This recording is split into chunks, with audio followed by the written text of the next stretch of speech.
Hello everyone, welcome to today's math class on Thursday, June 4th. Today we're going to be reviewing the basics of percent. These are just the very straightforward ones. We're talking about how do we calculate percents or how do we use percents, okay? There's a couple of different basic ways to do it. One of the ways is the very straightforward, if you're just trying to find the percentage of something, okay? You want to find a certain percent of something. So that would be a problem like number one. All right, problems like this where I want to know what is 30% of something, in this case 30% of 60. I can do that by simply multiplying the percent as a decimal, okay, to 60. Now remember that word percent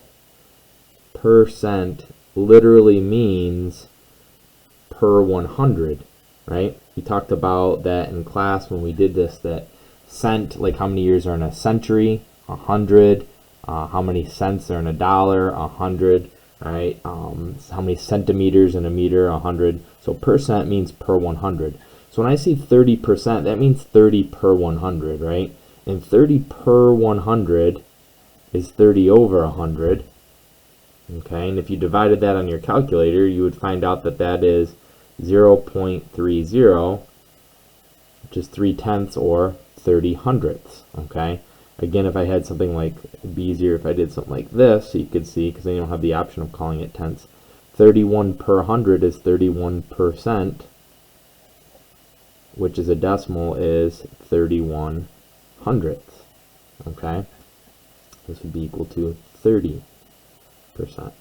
Alright, so if I want to find 30% of 60, I am allowed to just say 0.30 times 60, and you can do that in your calculator real quick if you don't want to do it by hand, and you would get that 30% of 60 is 18.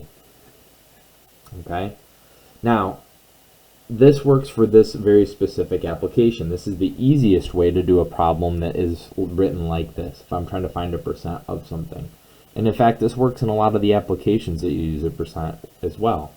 However, if you have a problem that is dealing with percents of a different format, like this one says 18 is 20% of what number, we don't know what that of amount is. They're telling me that 18 is 20% of something, and I want to know what that something is.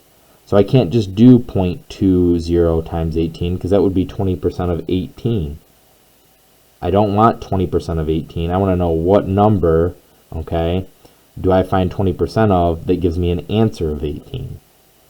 And it's a little bit different. All right. One of the nice things is that you can use what's called the percent proportion, which is this simple proportion. We've talked about before how useful proportions are. And it's the proportion, what we call kind of this is over of equals the percent over 100. Okay, so it's using these equivalent fractions, which a fraction equal to a fraction is called a proportion. And now you can find what a missing value is. You know how proportions work. If you have 3 of the 4 values, which you always have 100 here. If you have so 2 more values, so you have 3 numbers total and 1 missing one. Well, if there's 1 missing one, you can put x, and then you can use a proportion to solve that. So for example, number 1, another way I could have done, even because this nice thing about this is it works for all percent problems, I could have done number 1 this way as well and gotten the same exact answer. So what is, I don't know what the is, 30 is the percent of 60, 60 is my of, and 100 always goes down there. So if I ended up solving this proportion, remember how to solve a proportion, we can cross multiply to get a new equation. 100 times x is 100x. 60 times 30 is 1,800. Divide both sides by 100, and sure enough you get x equals 18. The same exact answer that we got the other way. Now, I'm not going to try to argue with you. Certainly the first way was easier for a problem like this. But again, for number 2, there are other ways to do it, but we start changing the rules up. We're doing some different types of math to get the answer without doing a proportion, but a proportion always works. So if there's anything confusing, I suggest going right to the proportion where it says, okay, 18 is 20% of what number? I don't know the of, that's going to be my x. So if I set my proportion up, 18 is my is, 20 is my percent, of is what I don't know, and it always goes 100 here. Okay, now I can just cross multiply. 20 times x is 20x. Let's bring down my equal sign. 18 times 100 is 1800. Divide both sides by 20. And when you do 1800 divided by 20, you get 90. So 18 is 20% of 90. Okay? And you could always go back and check your answer to say, okay, is 20% of 90? If I did that math, oops, you can't quite see it. If I did that math, 20% of 90, and I multiply that out, I should get 18. You can try that on your own if you want. 90 times 0.20 is sure enough equal to 18.